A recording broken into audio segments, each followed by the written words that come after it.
Assalamualaikum warahmatullahi wabarakatuh. Waalaikumsalam warahmatullahi wabarakatuh. Alhamdulillahirabbil alamin.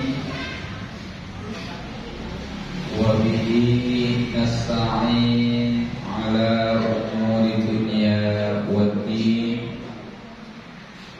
Wassalatu wassalamu ala asyrafil anbiya'i wal mursalin Sayyidina wa habibina wa syafi'ina wa maulana Muhammad wa ala alihi wa ashabihi ajma'in, amma ba'du. Rabbi a'udzu bika min hamazati syayatin wa a'udzu bika rabbi an yahdurun. Rabbi shrah li sadri wa yassir li amri wahlul 'uqdatam min lisani yafqahu qawli waj'al li waziran min ahli walhamdulillahi rabbil alamin. Qalu subhanaka la ilma lana illa ma 'allamtana innaka antal alimul hakim. La haula wa la quwwata illa billahil aliyyil 'azim. Hadratul mukarramin wal mukarramat, para asatidz wal ustadzah,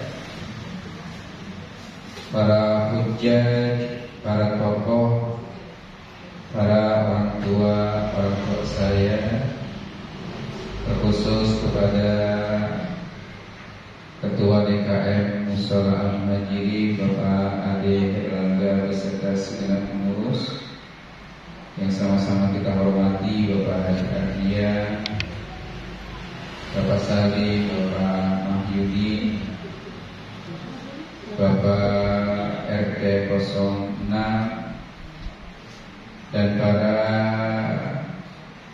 Bapak Ibu hadirin hadirat, mohon maaf saya tidak sebutkan satu persatu, tanpa terkecuali semuanya dalam lindungan, keberkahan dan kemuliaan Allah Subhanahu wa taala. Alhamdulillah wa syukru ala ni'amillah, di kesempatan malam hari ini kembali kita hadir di rumah Allah, duduk bersama, bersilaturahmi sambil bertolak ini selesai melaksanakan kewajiban. Kita lanjut dengan kewajiban yang lainnya. Mudah-mudahan kewajiban demi kewajiban yang diistiqomahkan, pahalanya diterima dan diridhai oleh Allah Subhanahu wa taala. Salawat dan salam tercurah keharibaan baginda alam Nabi besar Muhammad sallallahu alaihi wa alihi wasallam. Terima kasih kepada segenap hadirin hadirat rahimakumullah. Kita melanjutkan kembali pelajaran kita tentang mustahik zakat. Mereka-mereka yang berhak menerima zakat. Alhamdulillah kemarin sudah kita bahas satu, yakni orang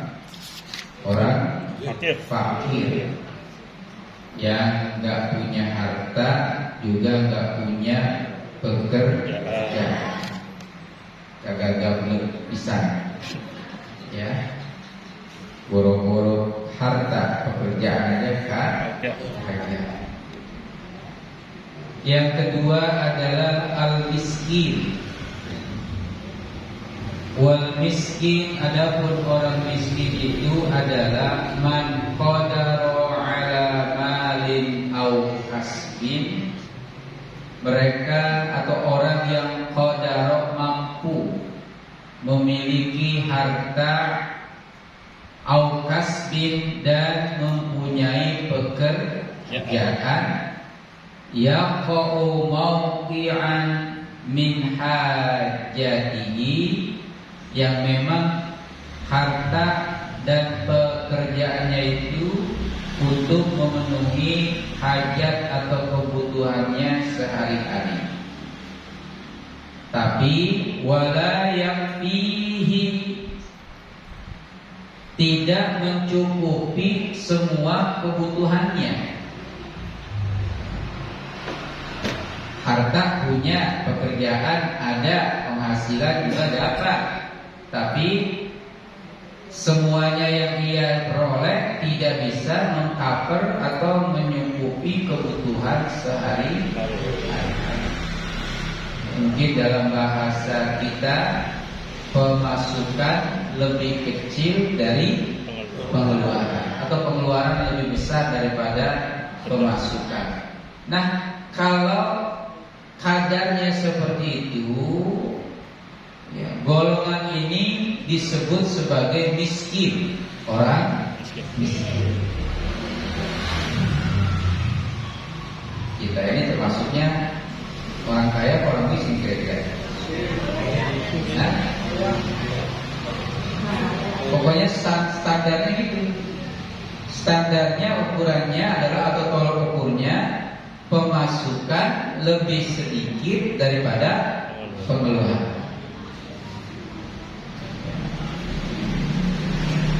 Kaman yahtaju li'ashratin, kak seperti man, orang yang yahtaju, membutuhkan, li'ashratin, kepada 10. Jadi misalkan dia butuhnya 10, ya, wa indahu samaniyah, tapi dia punya hanya 8. Kurang berapa? 2. Kurang 2. Ya. Jadi seperti itu Kak ukurannya. Butuhnya 10, cuma punya 8. Jadi masih kurang gitu.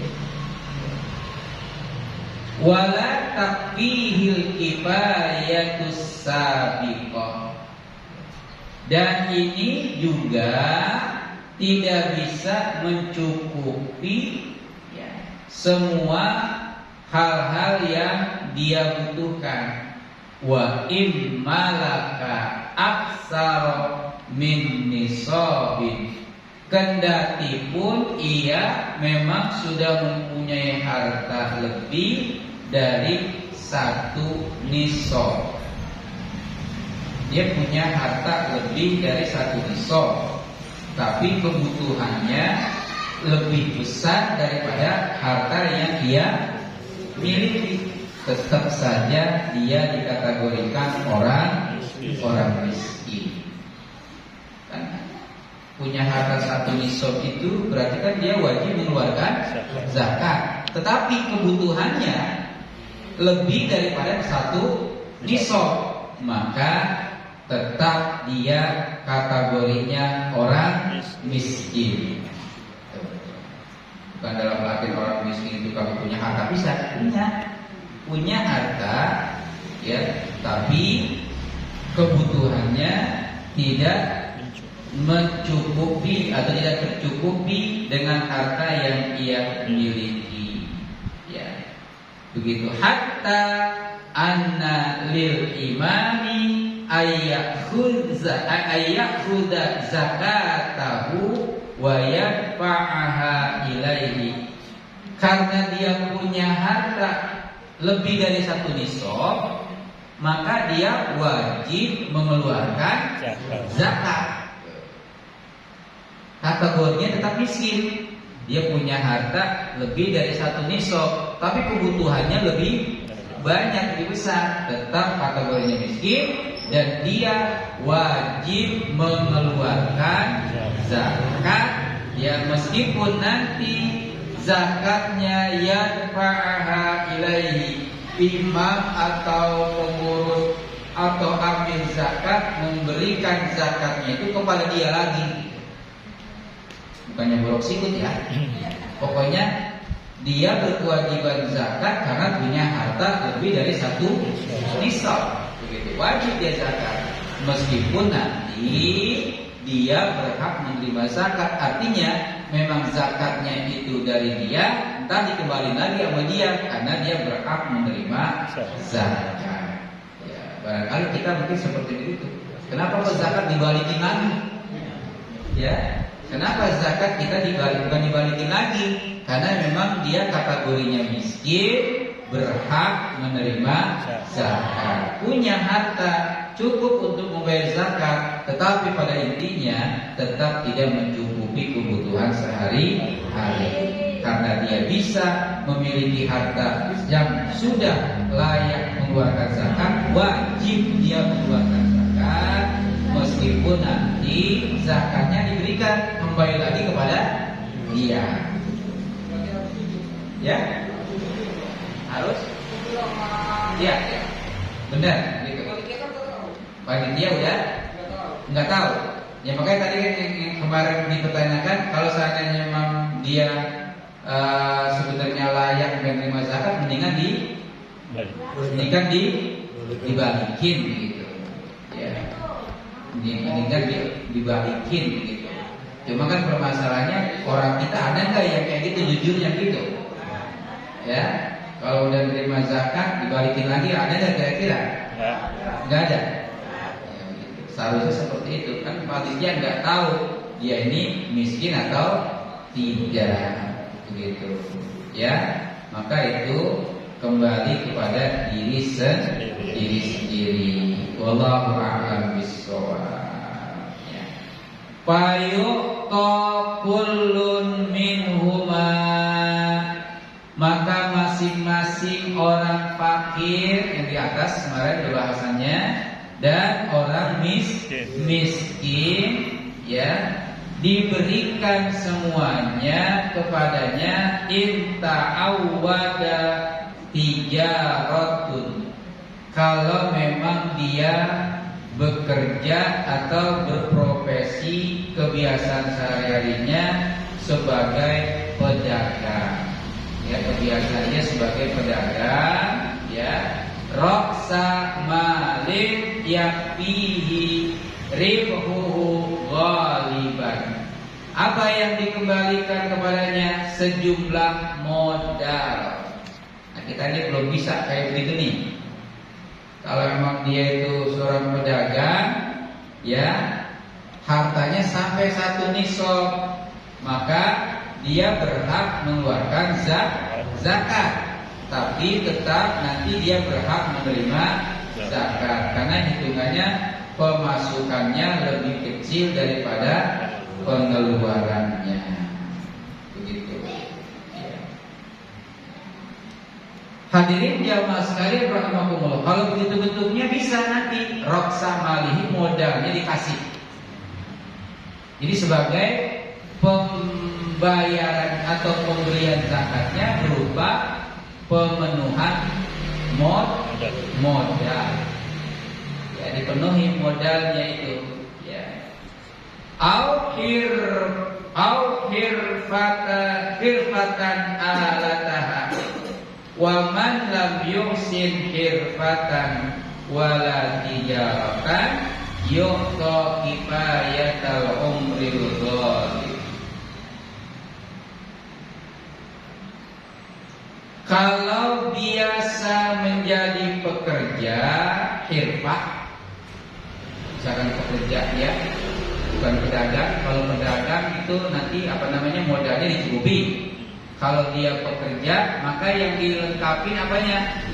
Alat yang digunakan untuk bekerja. Misalkan apa? Cangkul, bibit cangkul. Apalagi misalkan kalau mobil, ini nggak kira-kira? Agak, itu lain, kayak hitungan. Atau mungkin sapu, ya, atau sejenis-sejenis yang lainnya yang menjadi alat pendukung dia bekerja, begitu. Ya, wa man lam yuhsin irfatan wala tijaratan, kalau seandainya tidak bisa bekerja, ya, baik itu menjadi buruh ataupun tijaratan, bekerja sebagai pedagang, yuqta kifayatal umril ghalib, maka diberikan sejumlah yang bisa mencukupi kebutuhannya sepanjang umur, ya, sepanjang umurnya sewajarnya diberikan kepadanya. Ya, jadi harus benar-benar ini sebenarnya zakat itu ya diberikan kepada seseorang sesuai dengan kebutuhannya. Kalau memang dia pedagang, lebih bagusnya dikasih berupa modal. Karena kita biasanya nggak ditampung di Baitul Mal. Kalau sebagai pekerja, ya yang mendukung pekerjaannya, alat-alatnya. Kalau seandainya nggak menjadi pekerja atau sebagai buruh atau sebagai pedagang, maka ya sepanjang umurnya dia berhak menerima zakat sebagai kebutuhannya sehari-hari. Gitu. Ya, kita rata-rata mendapatkannya ini hanya 1 tahun sekali saja, khususnya dalam zakat fitrah. Namun zakat malnya belum dikelola dengan sebaik-baiknya, karena banyak di antara mereka yang tidak tahu atau mungkin pura-pura nggak tahu sehingga dia nggak mau mengeluarkan zakat hartanya. Kebanyakan di antara kita baru baru sadar mengeluarkan zakat berupa zakat fitrah. Masih banyak yang belum sadar untuk mengeluarkan zakat harta. Sebetulnya mungkin banyak kali yang punya harta yang harus dizakatkan. Ya, itu yang menjadi bahasan kita para bapak jamaah sekalian. Wasuddiqa mudda'i fakrin wa maskanatin. Suddiqa dibenarkan, ya, dibenarkan kalau ada mudda'i, orang yang mengaku fakrin, dia itu orang fakir. Kalau ada ngaku orang fakir sama orang miskin, benerin. Maksudnya dipercaya. Saya orang miskin, saya orang fakir. Gitu. Maka itu harus dipercaya. Dan dari pengakuannya itu, maka si amil zakat atau si imam memberikan kepadanya. Wa ajzi an kasbin, atau ada orang yang mengaku dirinya lemah dari bekerja, maksudnya nggak punya pekerjaan. Nganggur. Saya pengangguran, saya orang miskin, saya orang fakir, ya. Walau qawiyan jalada, meskipun jilid itu artinya kulit, maksudnya fisiknya kuat. Kan menjadi ironis juga emang. Badan kekar, masih muda, kagak punya kerjaan, ngaku miskin dan fakir. Menjadi ironis juga begitu. Ya, tapi kalau seandainya memang mereka mengaku seperti itu, maka wajib dipercaya bila yaminin, tanpa harus meminta sumpahnya, tanpa harus diverifikasi, apalagi dengan hitam di atas putih bermaterai. Gak usah. Kalau ada orang bilang saya pengangguran, saya nggak punya pekerjaan, saya orang miskin, saya orang fakir, dipercaya aja, nggak usah pakai diselidiki, ya pakai utusan, ya datang PRT, PRW, Pelurah, datang semuanya, nggak usah. Ya, bagi seorang amil zakat bisa membenarkan itu, ya, tanpa harus dimintai sumpah. La mudda'i talafi malin urifa bila bayyinatin. Tapi tidak boleh langsung dipercaya bagi orang yang rusak atau hilang hartanya, urifa, dan itu diketahui bila bayyinatin, tanpa ada tabayyun, tanpa ada penjelasan. Kalau ada yang ngaku barangnya hilang, jangan langsung dipercaya. Kalau ada yang bilang hartanya habis, jangan langsung dipercaya. Tapi kalau ada yang ngaku miskin, boleh dipercaya. Tapi kalau ada yang bilang harta saya habis sehingga nggak bisa ngeluarin zakat, gitu. Mohon maaf, saya udah nggak bisa ngeluarin zakat karena harta saya habis semuanya. Itu jangan dipercaya.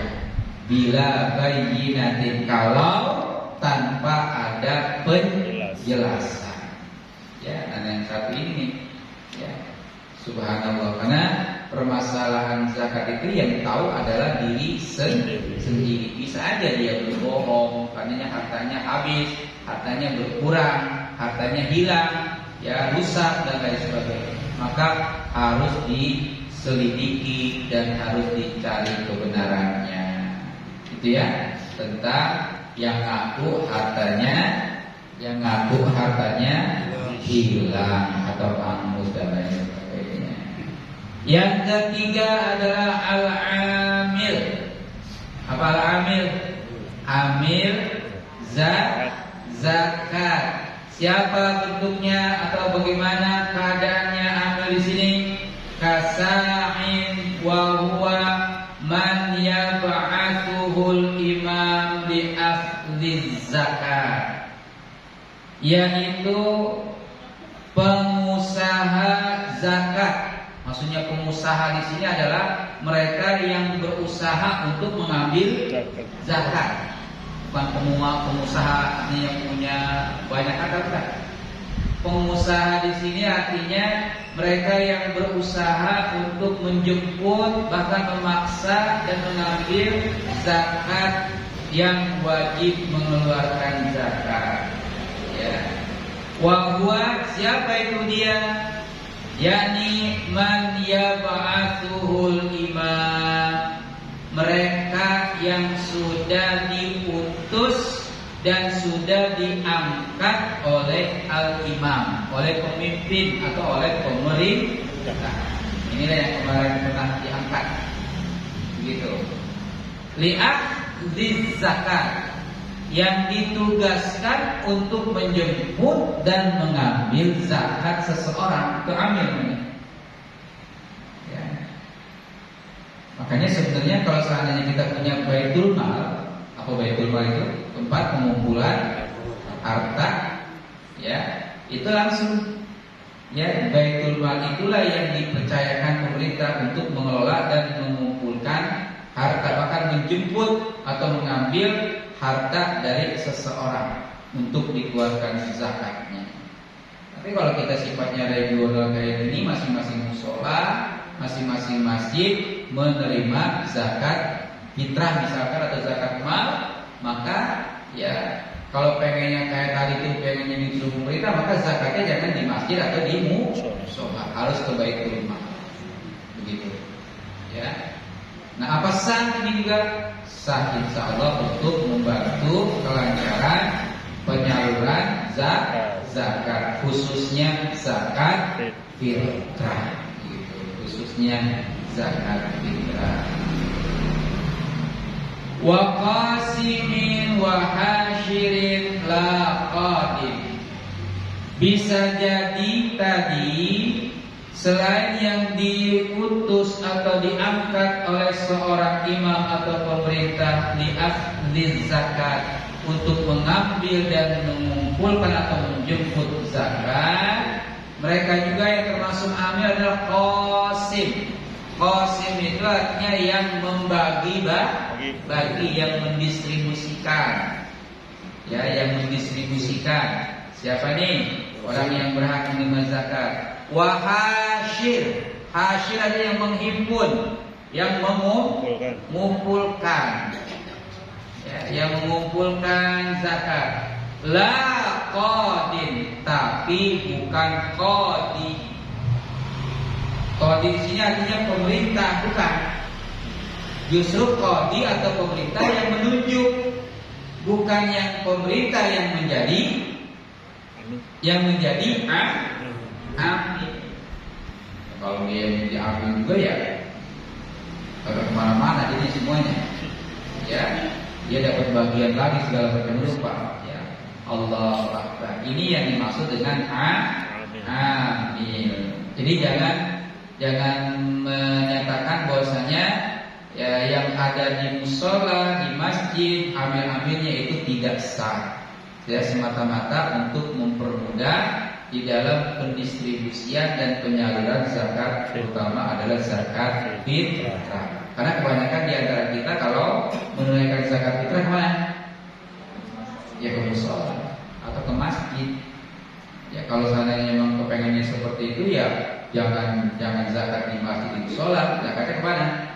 Ke Baitul Mal, maksudnya Basnas sekarang ini yang ini bisa kita percayai atau yang dipercaya oleh pemerintah adalah Basnas gitu. Ntar Basnas sendiri yang akan menyalurkan kepada semuanya. Cuma kan belum tentu mereka itu memahami dan mengetahui siapa aja yang masuk dalam kategori miskin, dalam kategori kaya. Justru kita yang secara regional, secara lingkungan ini skupnya adalah RT atau RW yang bisa mengetahui ya, kemampuan bahkan status daripada warganya. Hadirin hadirat sekalian rahimakumullah, itu yang ketiga. Yang keempat, wal mu'allafah. Apa mu'allafah? Mu'allaf, apa mu'allaf? Yang baru masuk Islam. Ya, yang baru masuk Islam. Ai man aslama wa niyatuhu dha'ifah. Orang yang masuk agama Islam, niatnya hatinya masih lemah. Ya maklum yang namanya baru masuk Islam. Menurut cerita-cerita teman-teman yang menjadi mu'alaf, mohon maaf ya, bukan dalam artian mengkoreksi, sekedar diketahui aja bahwasanya mereka dimusuhi oleh keluarganya. Nggak diakui, maka dimusuhi, dicoret dari daftar waris, dicoret semua. Saya punya jamaah di mana tuh di Citayam, di Atsiri Permai, di pertanian itu. Gara-gara dia masuk Islam apa? Dimusuhi sama bapaknya, sama ibu, sama keluarga-keluarganya. Dikucilkan. Sampai suatu saat dia itu ingin dipertahankan jangan masuk agama selain agama Nasrani, agama dia. Orang tuanya udah berbuat apapun perbuatan yang meminta dia agar mengurungkan, tetap aja tidak. Ya, sampai sekarang seperti begitu, terus dimusuhi. Padahal dagingnya sendiri seperti begitu. Bahkan ada yang dihukum, dicambuk dan lain sebagainya. Ya, itu pengalaman dan ternyata seperti itu. Artinya itu adalah tantangan mereka. Mereka yang tadinya punya keluarga sekarang udah enggak ada keluarga lagi. Hatinya sepi, lemah, maka agar supaya tenang dan menjadi kuat, dihibur dengan pemberian zakat. Indah Islam sebenarnya. Ya, supaya dia kuat, supaya dia tidak merasa tersingkir, ya, maka dihibur agar supaya keluarganya sekarang udah orang-orang Islam atau orang-orang yang beriman. Ya. Aulahu syarafun yutawaqqa'u bi'iqta'ihi islamu ghairihi. Atau boleh juga mu'alaf yang mulia atau yang mempunyai kedudukan, orang kaya misalkan, atau mu'alafnya udah mantap gitu. Kalau tadi kan masih lemah, Ini mu'alafnya udah mantep, udah kuat, itu juga boleh diberikan zakat kepadanya. Ya. Kenapa? Bisa jadi dengan cara seperti itu yutawaqqa'u ini dengan memberikan zakat kepadanya Islamu ghairihi, menyebabkan banyak orang yang masuk Islam, ikut kepadanya. Ya, tak apa-apa. Makanya kemarin saya pernah singgung sedikit, meskipun dia itu orang kaya, maka tetap diberikan. Apalagi miskin atau mungkin memang mudah dikucilkan oleh keluarganya. Yang kaya dianjurkan untuk diberikan zakat, terlepas nanti dia menerima atau tidak, gitu ya. Tapi itulah yang namanya simpati kita kepada mereka dan perhatian kita dengan harapan apa? Bisa jadi dengan kemuliaan dia, kehormatan dia, kedudukan dia bisa mengajak yang lainnya masuk Islam. Ya, pokoknya tanpa terkecuali dah. Kalau ada mu'alaf berikan zakatnya. Begitu. Wallahu a'lam bishawab. Ya, singkatnya seperti aja. Singkatnya tentang mu'alaf seperti itu, enggak ada penjelasan yang panjang. Ya, insyaallah semuanya bisa dimengerti. Dan yang berikutnya adalah ar-riqab. Ar-riqab. Apa riqab? Budak atau hamba sahaya. Cuma kita mengerti bahwasanya riqab, hamba sahaya udah enggak ada. Ya, karena ini bukunya di karang masih ada riqab. Ya, ternyata di Al-Quran juga memang masih ada tulisan riqab. Maka penjelasannya memang harus dijelaskan, namun sudah tidak ada jatah bagi budak. Alasannya apa? Sudah tidak ada sistem perbudakan. Dan ada budak sekarang. Ya, kecuali negara-negara yang feodal kali itu, yang menyiksa rakyatnya kali itu. Tapi yang jelas sudah tidak ada budak karena dihapus oleh baginda Nabi Sallallahu Alaihi Wasallam. Ya, yang dimaksud dengan budak di sini adalah enggak semuanya berhak menerima zakat. Yani al-mukatabun kitabatan sahihah. Al-mukatabah itu artinya budak yang sudah tercatat mau dibebasin. Baik dibebasin sama orang lain, dibeli, atau memang dirinya sendiri si budak itu mencicil dirinya untuk membebaskan dirinya, atau memang si tuannya membebaskan. Jadi macam-macam bentuknya. Bisa jadi orang lain beli dia kepada si tuan, kemudian bebaslah dia, tapi masih tanggung jawab si pembelinya itu, ya, dan seterusnya. Tapi bisa jadi dibebaskan dengan bebas sebebas-bebasnya. Nggak kayak transfer pemain sepak bola, bukan begitu. Jadi dia dibeli sengaja memang dibebaskan. Kayak Abu Bakar membebaskan Bilal, seperti begitu.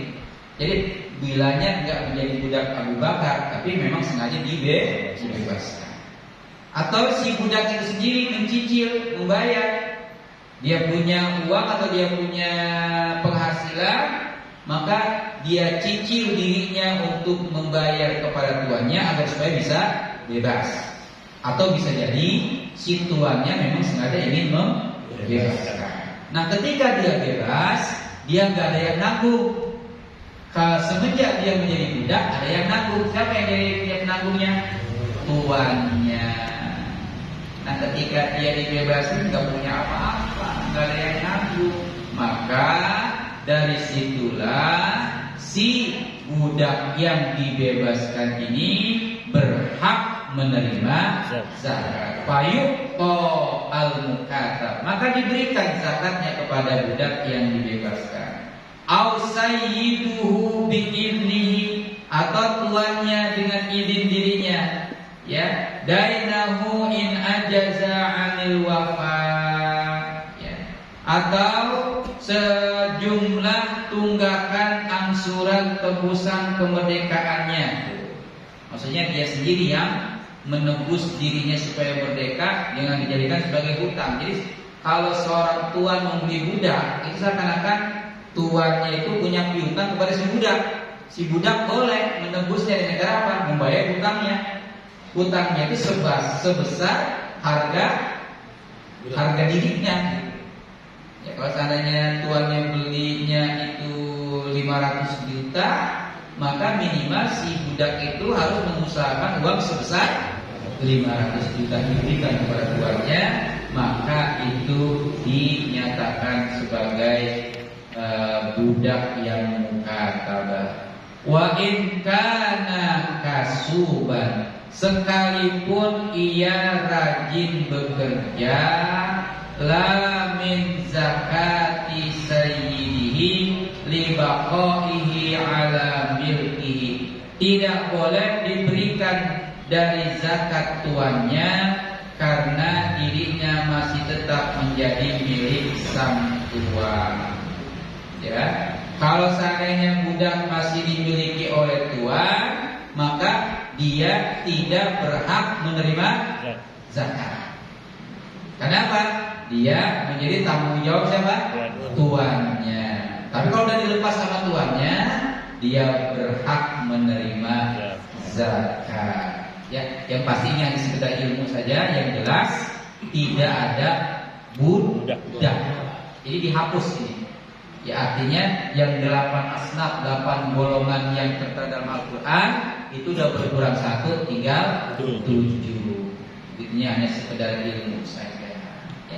Barangkali ini saja dulu, nanti Al-Gharib, kemudian Fisabilillah, Ibnu Sabil, 3 lagi insya Allah pada kesempatan yang akan datang insya Allah. Ya, sampai di sini ada pertanyaan, silakan yang mau bertanya.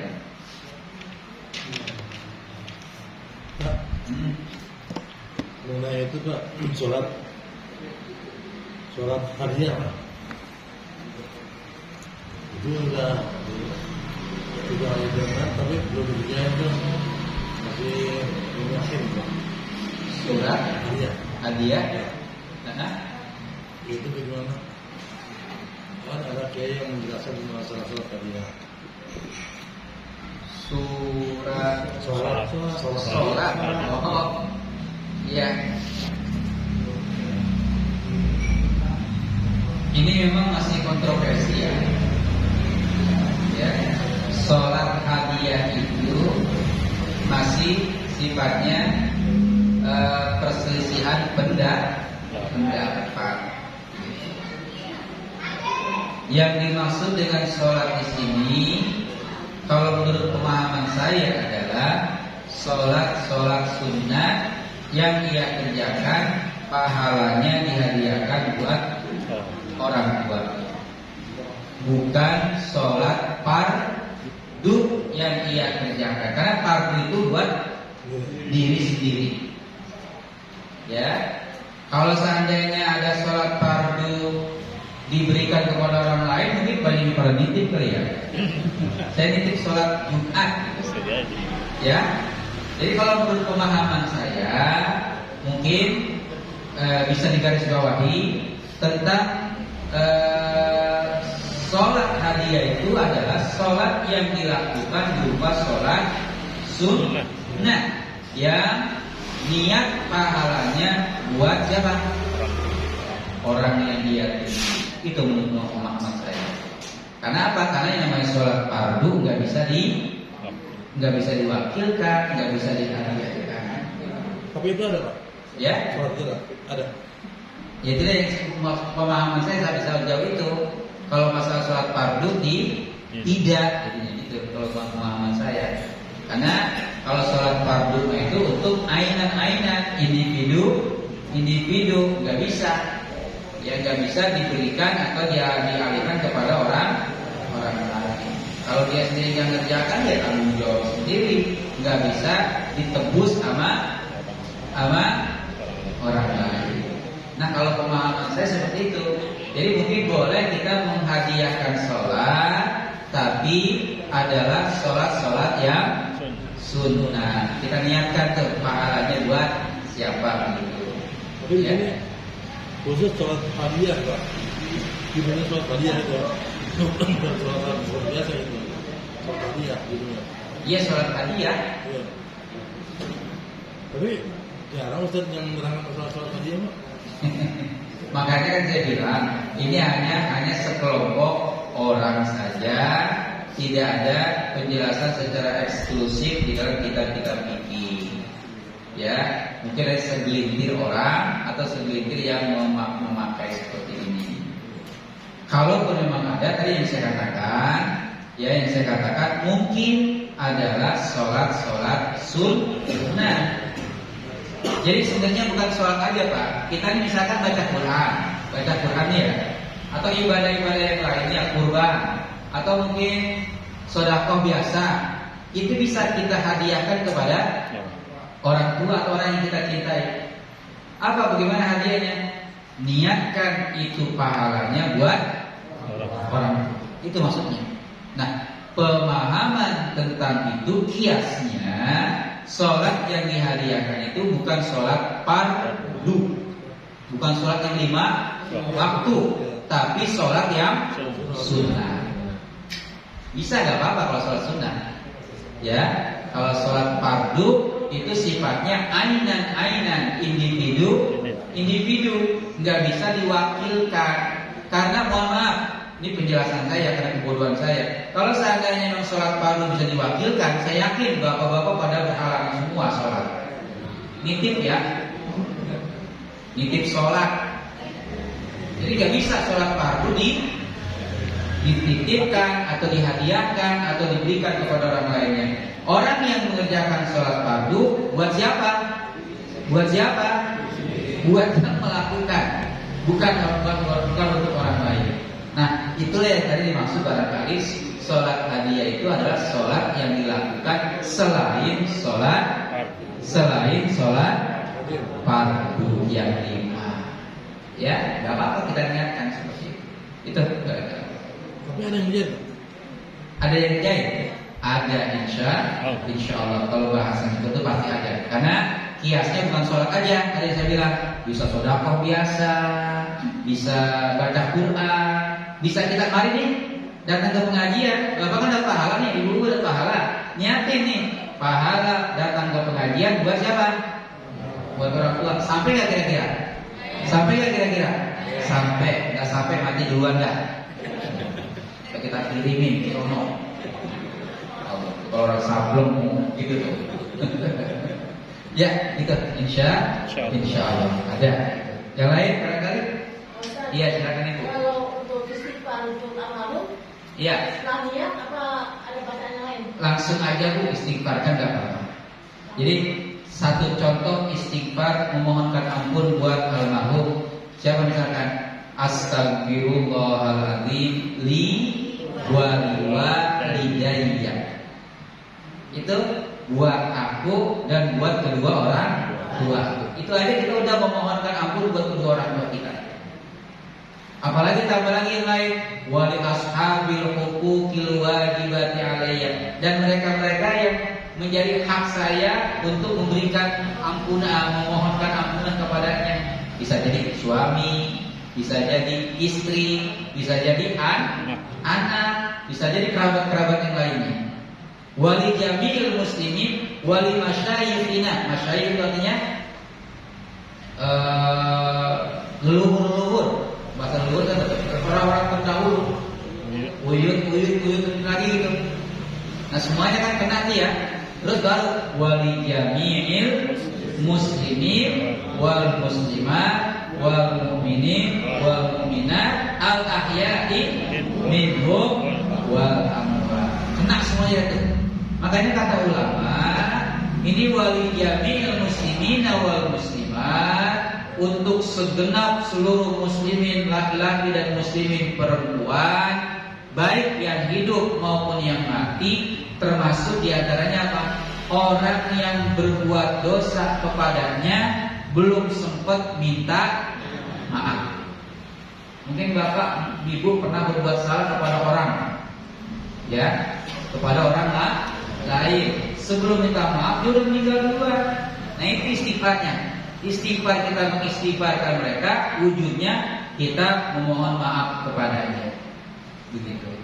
Makanya mohon maaf. Sebetulnya ideal anak meminta maaf kepada orang tua bukan ketika orang tua sedang membujur kaku di hadapannya. Ketika orang tuanya membujur kaku, dia menangis-nangis langsung minta maaf, maafin saya, maaf. Tuh. Ini tolong dirubah, ya. Itu bentuknya udah salah redaksinya. Maka ketika kita mengucapkan seperti itu, dia malah tambah sedih sebenarnya. Jenazah yang sedang menuju kaku, kita minta maaf kepada mama, papa, maafin saya. Tuh, ya. Padahal dari kemarin apa yang kita minta maaf gitu. Lebih baik ucapin astagfirullahaladzim wa mintain maaf kepada yang lain, maafin orang tua saya, maafin kedua orang tua saya. Begitu. Ya kalau orang dulu kan emang dia belum sempat minta maaf sama emaknya, pas emaknya udah mati baru.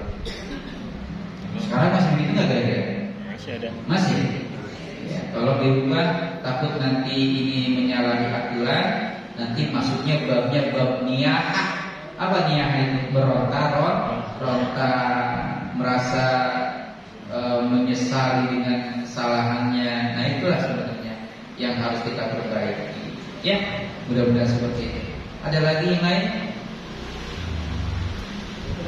Cukup? Ya, mudah-mudahan bermanfaat. Nanti masih ada al-gharib, orang yang punya hutang. Kemudian fisabilillah, orang yang berjuang di jalan agama. Kemudian yang terakhir adalah ibnu sabil, yang dalam perjalanan. Insyaallah nanti kita bahas pada pertemuan yang akan datang. Terima kasih, mohon maaf atas segala kekurangan. Akhir kata subhanakallahumma wa bihamdika asyhadu an la ilaha illa anta astaghfiruka wa atubu ilaik. Billahi taufiq wal hidayah wa lakum minkum. Wassalamualaikum warahmatullahi wabarakatuh.